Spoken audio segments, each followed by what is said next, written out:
drivers. Quiet. Did you know that in Pirates of the Caribbean, The Curse of the Black Pearl, Jack the Monkey smiles when Barbossa thanks him for returning the Aztec coin? Well, thank you, Jack. You're welcome. Not you, we named the monkey, Jack. This wasn't planned. According to the DVD special features, the monkey did this purely by chance. In Groundhog Day, the groundhog on Bill Murray's lap became agitated and tried to climb over the steering wheel. To cover for it, Murray improvised a line, but moments later, the animal bit him so badly he needed medical treatment. Don't drive angry. Don't drive angry. Decades later, this unscripted line inspired the title of Nicolas Cage's action horror film, Drive Angry. Don't drive angry. Don't drive angry.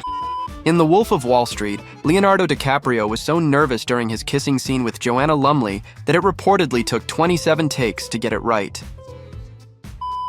In Thoroughly Modern Millie, Carol Channing was supposed to blow a raspberry in a scene, but legend has it she misread the script and shouted, Raspberry! Popular legend also states that the hilarious moment where the camel spits on Bob Hope in Road to Morocco was unintentional. Co-star Bing Crosby's laughter and response were real. In The Spy Who Loved Me, Major Amasova struggling with a stick shift wasn't scripted. Barbara Bach genuinely didn't know how to drive one, and Roger Moore's teasing was real frustration that she hadn't learned before filming. Would you like me to drive? The moment was so natural, they kept it in the final cut. Women drivers. Quiet. Dong. In 16 Candles, there is a scene where Long Duck Dong is drunk and laughing hysterically. Getty Watanabe couldn't stop laughing because director John Hughes was secretly tickling his bare feet during the scene. In The Sound of Music, the scene where the canoe flips was more chaotic than planned. 6-year-old Kim Karath couldn't swim, so Julie Andrews was supposed to help her, but she lost her balance and fell the wrong way. Meanwhile, Charmian Carr quickly grabbed Kim and pulled her to the surface. Andrews' panicked reaction was completely real. In the director's cut of The Abyss, an extra pranks his friend by pulling down his pants during a serious scene, and the editors missed it.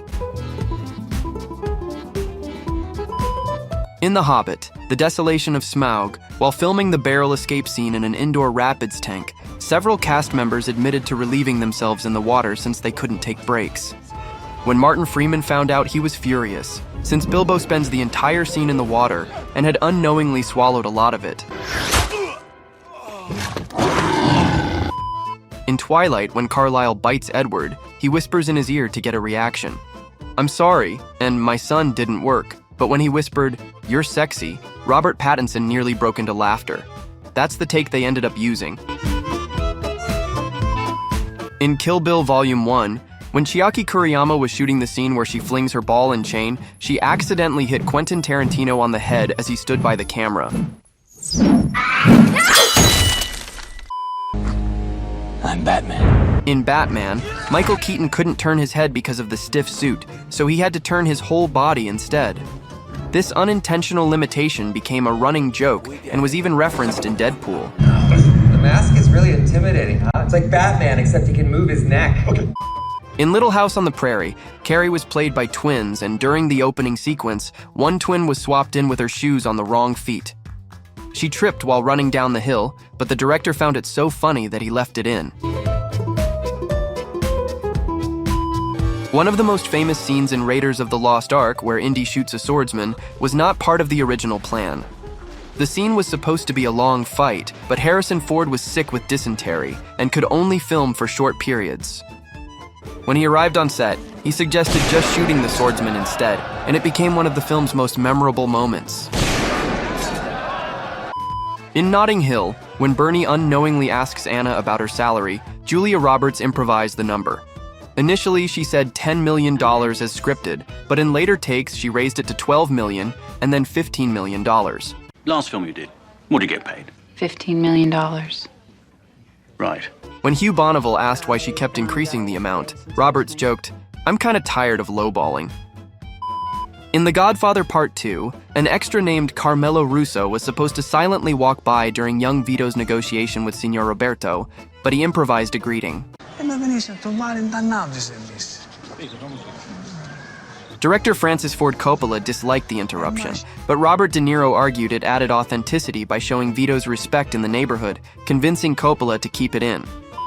Wait! Ginny, wait! In Wet Hot American Summer 10 years later, Coop wasn't supposed to fall while running after Ginny.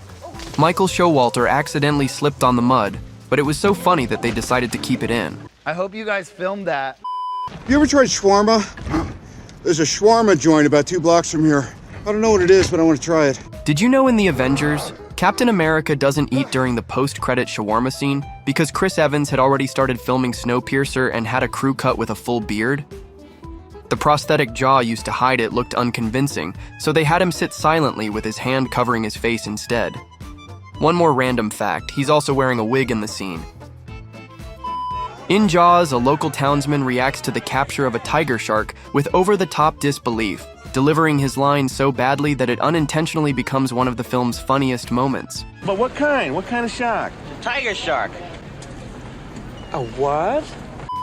In The Hateful Eight, Kurt Russell accidentally destroyed a priceless 145-year-old guitar on loan from the Martin Guitar Museum. The plan was to swap the real guitar with a replica before he smashed it, but Russell wasn't told. He went through the scene as scripted, shattering the original. Jennifer Jason Leigh's shocked reaction is completely real. She knew it wasn't the fake. In Tron, Bruce Boxleitner had to catch a frisbee behind his head while looking angry. To fire him up, the director accused him of not practicing and even challenged him to prove he could do it. Boxleitner nailed the catch, and the director had secretly filmed the whole thing. I think we'll go with a little Bohemian Rhapsody, gentlemen. Good call. In Wayne's World, Mike Myers was so determined to use Bohemian Rhapsody that he threatened to quit if it wasn't included. He understood the argument for using a more popular band like Guns N' Roses, but believed Queen's song was perfect. After pushing for it during pre-production, he gave the producers an ultimatum. They eventually gave in, allowing him to make the film the way he envisioned. Did you know that in Spider-Man 3, Thomas Hayden Church broke 3 knuckles while filming the subway fight scene? He was supposed to punch a fake brick, but due to a mix-up, the effects team hadn't replaced it yet.